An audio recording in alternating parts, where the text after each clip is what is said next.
Has the market changed its mind about what the Fed may do next? And we give you a look back at the real-time games back at our headquarters as well. We'll see how we end up next. Hi, Chris Crystal, and this is just a broad overview for a longer-term kind of outlook on what's happening in the market. Yesterday, we saw the inflation figures that came in for the United States, of course, one of the largest economies in the world, and that created a lot of turbulence because the question is now, what will the Fed do? What can they do? The inflation targets were not met, and the continued growth of inflation is seen. Regionally here in Europe, we had our figures in Sweden, which were generationally high at 9%, which was far from what was expected.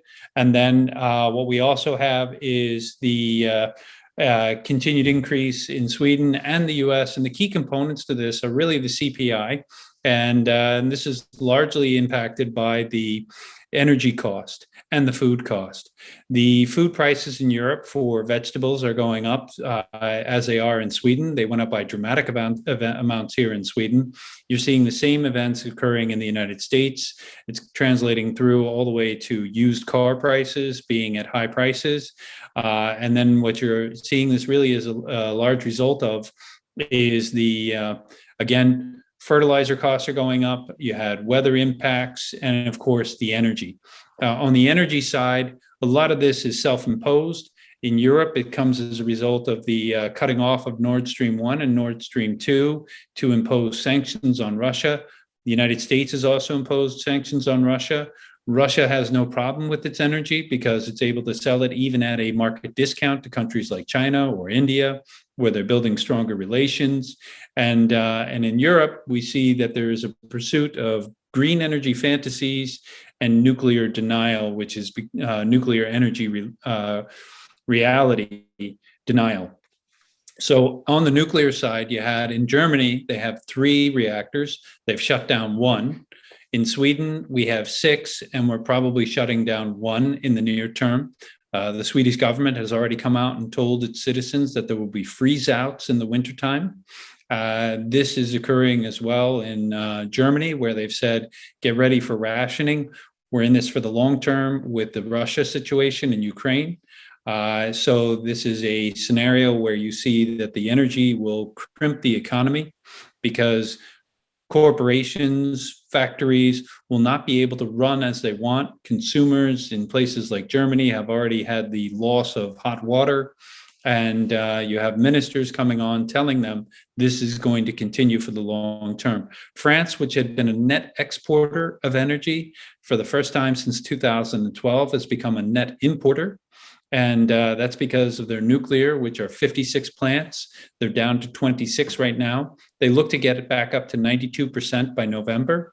And in November, they look to have had the scheduled maintenances in place to have 92% of power. So that means 52 plants up and running.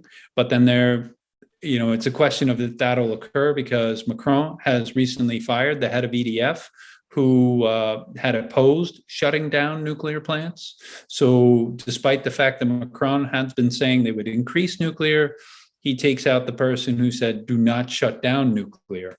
So you really have to question the commitment there. And then you have one bright spot where it's Finland. They have the reactor they've been working on for over 10 years. It looks to have about 1,300 megawatt hours now.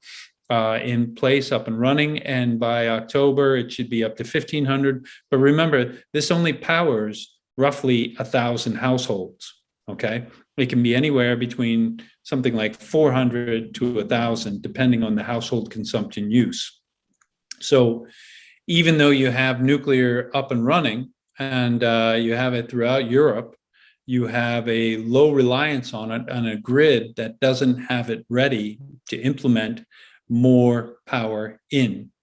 And so if you look at Texas as an example of what happened to them a year ago, and if you look at what happened in California again this summer, where you have brownouts, you see events occurring where they don't have enough power on hand to use. And the green is working at roughly 12%, okay? And the green works as it should. in the conditions that they expect. But the problem is that when it's wintertime, instead of 12% of the energy coming from the green, it's only about 6 to 8%. And these systems are still functioning as they should. However, they're not functioning at the capacity need. And then when you get below a megahertz level for the energy plant, they're not able to turn back on and start going back to coal or natural gas. And in places like California, natural gas powering your power company is not allowed. And you're seeing many of these same implementations here in Europe. So the question is, at what point do people start to adopt a realistic program? And will somebody like Germany or a country like Germany, will they go back to a verboten source like coal or natural gas? And if they don't want to have something like a revolution, because when you get 10 days without food, you typically get revolution in your society, this will be something that has to be addressed. And so you have economists like Bjorn Lomborg, who is addressing the issue and said for years that the current approach is not the way to go about it. You can't do these massive shutdowns without having a system in place to handle it. There's a constant ignorance of reality. And because it wasn't the reality at the time, it wasn't seen as something that could actually happen. Now it's happening. And so you see more of the reality starting to bite. And the real problem with all of this is that as one of the largest economies in the world, the United States, you have a administration that's refusing to accept what's actually going on and will constantly rephrase and readjust to what they want to have said. And then you have the upcoming of elections in November, and those are for the Senate and for the House of Representatives. So that's the Congress, where you currently have Biden in charge. So that's a Democrat. You have the Senate even, but with the tiebreaker at the vice president level. She's the president of the Senate, and she cast that singular vote. And then you have the House of Representatives currently under Democrat control, yet nothing is occurring in terms of legislation. And as a note, you've seen that throughout previous administrations.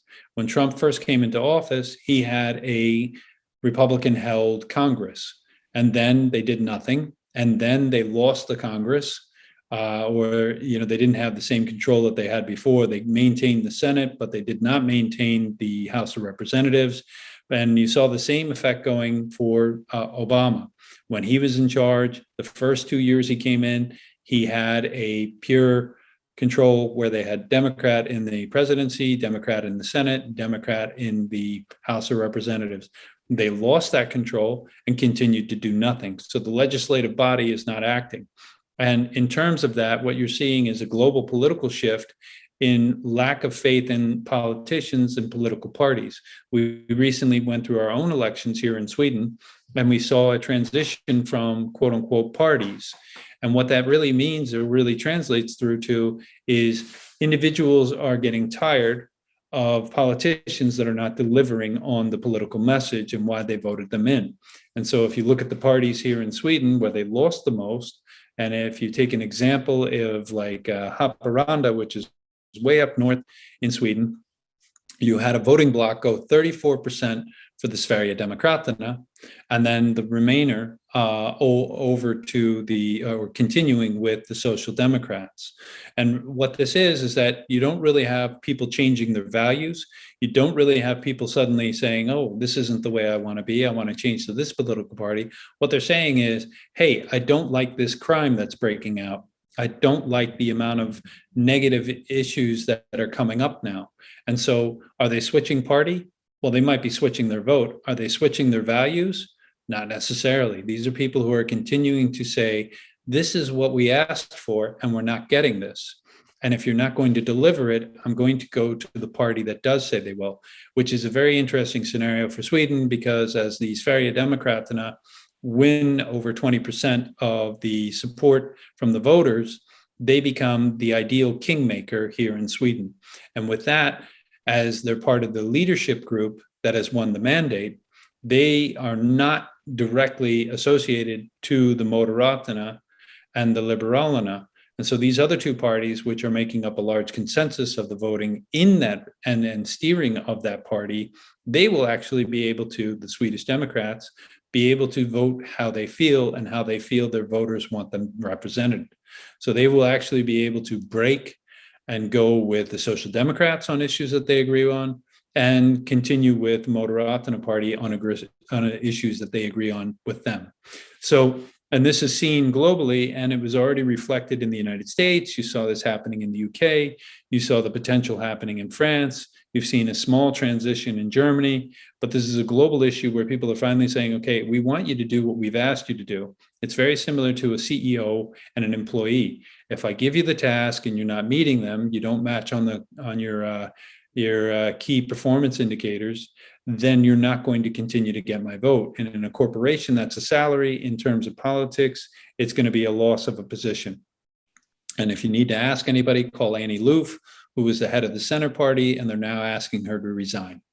And in the United States, you have a complicated issue because in the Republican side and the elections coming up, you see that Donald Trump will likely run as a presidential candidate for the Republican Party. And when he runs as a Republican candidate, you will continue to have his divisive nature affecting how the voter turnout goes. And if you look at what happened in the previous election with Biden, you see that there were over 80 million people voting for Biden, and there were over 73, 74, it depends on whose figures you're using, that voted for Trump. And what that means is, yes, you have states like California and New York, which have larger population bases. So you get that 83 million people who voted, but some of that is an overrepresentation because it's just the amount of people in one state. It's not necessarily a representation of each state. And then you have, so to win over voters, you have Biden doing things like a student loan forgiveness, which forgives debt to graduates and college degree holders who are saying they cannot pay their loans back. And this is a large constituency to his voting party. And then you also have the abortion issue, which again appeals to the same voting group to say, hey, do you want abortion to be legal or illegal? And none of them are addressing the issue of, if you're killing a baby, and they want to call it abortion in a clump of cells, but if you're killing a fetus, then why are you doing that? What is causing you to be put into this scenario that you feel that this is the only option that you have? They're not giving a lifelong program to say, hey, here's a job that you can hold, and here's a job that you can hold to support the child.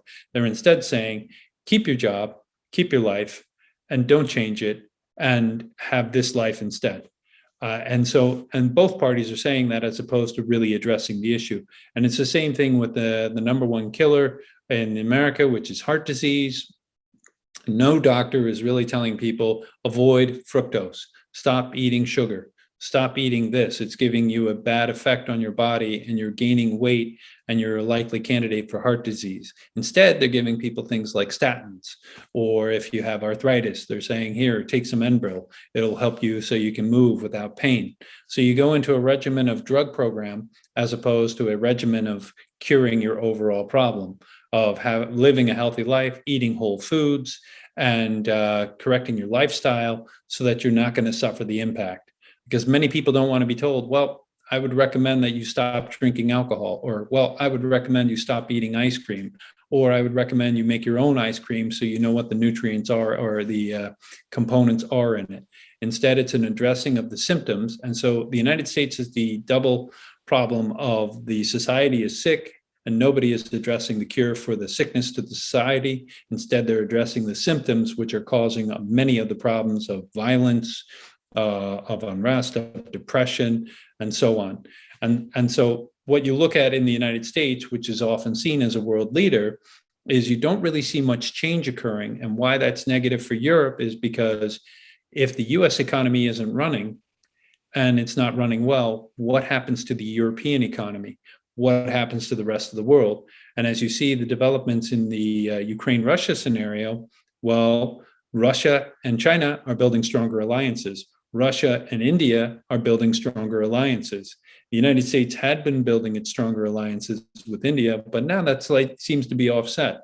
And so will Europe then follow more with what's going on in Asia? Or will Europe try to stay more in line with what's going on in the United States? And just to make it even better, China is actually increasing its power and influence in Africa. And whereas in the United States and in Europe, we often went to Africa with IMF, China is doing the same thing with their own policies, but they appear to be more friendly to African nations and building up the goodwill there. So, and just to kind of highlight one small issue is that the Ukraine crisis and Russia are exacerbating the food problems in Africa. And while Europe and the United States may want to tell its citizens that you're going to have to suffer, the African nations aren't necessarily going to go in line with what the Europeans and the Americans want. Instead, they're going to go with what their people want. And that's represented in these votes that you're seeing, where you see, and the same thing goes for Latin America and South America, where people want the rights and people want to be governed as they choose, and they want their elected politicians to do what they're asking. So right now, the problem for the markets is if you have a morass or a swamp that's developing and everybody's stuck in it and sinking, what's going to drive the economy? So where will these corporations be able to show that they're going to come out of it and that they're actually going to show profits? Because we haven't seen the revised guidances downwards yet. We haven't seen the profit warnings. And that means that the market is going to start to look a little shaky. And then when you add in ESG concerns and people are ignoring oil, which is obviously making a lot of money at this point, then where will investors turn if they're going to be ideologically driven as opposed to profit motivated? And so the short term is increased volatility and no real solutions coming at this time. And so where do you look for the blue light or the green light to actually see a changing of horizons? And right now it all looks very negative.